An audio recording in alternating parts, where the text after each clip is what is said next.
৩০০ ফিটে গণসংবর্ধনা মঞ্চস্থলে আছেন আমাদের সহকর্মী শফিকুল ইসলাম। আমরা সরাসরি যুক্ত হচ্ছি তার সাথে। শফিক, এত বছর এত প্রতীক্ষার পরে তারেক জিয়ার আগমন, আসলে এটা দেশের মানুষ কেমন ভাবে, মানে কত খুশিতে তারা এই জিনিসটা ব্যাপারটা নিচ্ছে বা তাদের প্রতিক্রিয়া কেমন দেখছেন, আর ঐতিহাসিক সংবর্ধনায় আসা মানুষের মানে সবার মন্তব্য আপনি কি জানতে পাচ্ছেন, আমাদের জানাবেন বিস্তারিত। দীর্ঘদিনের প্রতীক্ষার অবসান হতে যাচ্ছে আজ, অর্থাৎ আজকের এই 25শে ডিসেম্বর ইতিহাসের পাতায় নতুন করে নাম লেখাতে যাচ্ছে।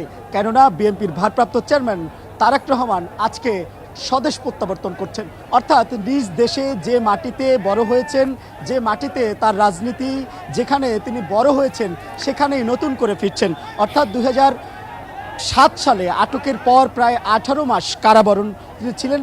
এরপরে তিনি মুক্তি পান, তারপর কিন্তু তার আর ঘরে ফেরা হয়নি।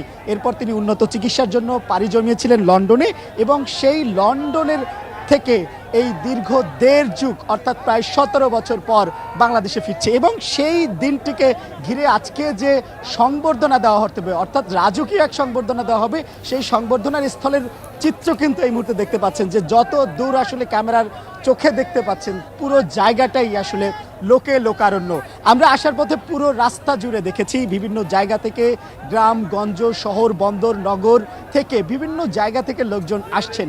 যেমন বিএনপির নেতাকর্মীরা আসছেন, পাশাপাশি আপামর জনসাধারণও কিন্তু আজকের এই তারেক জিয়ার স্বদেশ প্রত্যাবর্তনের যে আয়োজন সেই আয়োজনে অংশ নিয়েছেন। এবং এই মুহূর্তে ঠিক দেখতে পাচ্ছেন একেবারে যে মঞ্চটি তৈরি করা হয়েছে সেই মঞ্চের সামনের চিত্র, সেখানে কিন্তু পুরো লোকে লোকারণ্য। এবং এখানে যারা উপস্থিত রয়েছেন তারা কিন্তু শুধুমাত্র আজকেই এসেছেন ব্যাপারটি এমন নয়, গত 3 দিন ধরে এখানের এই নেতাকর্মীরা অপেক্ষা করছেন। এবং তাদের যে অপেক্ষা একটা বিষয়ের জন্যই, সেটি হচ্ছেন তাদের যে নেতা তারেক রহমান তিনি কখন এসে তাদের সঙ্গে কুশল বিনিময় করবেন সেটি নিয়ে।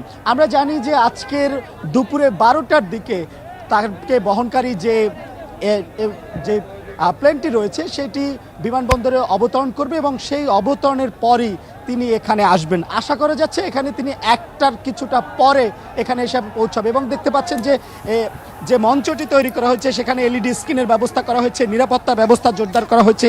এখানে যেমন পুলিশ রয়েছে, পাশাপাশি বম ডিসপোজাল ইউনিট, সোয়াত সহ অন্যান্য আইনশৃঙ্খলা রক্ষাকারী বাহিনী এবং তাদের যে নিজস্ব ব্যবস্থা সিএসএফ, তাদের যে সিকিউরিটি ব্যবস্থা সেটিও কিন্তু জোরদার রয়েছে। সব মিলে বলা চলে যে আজকের যে আয়োজন, এই আয়োজন নতুন করে ইতিহাসের পাতায় নাম লেখাতে যাচ্ছে। এবং এই আয়োজনকে ঘিরেই পুরো দেশ প্রতীক্ষায় আছে, এখানে যারা আছে সবাই প্রতীক্ষায় আছে।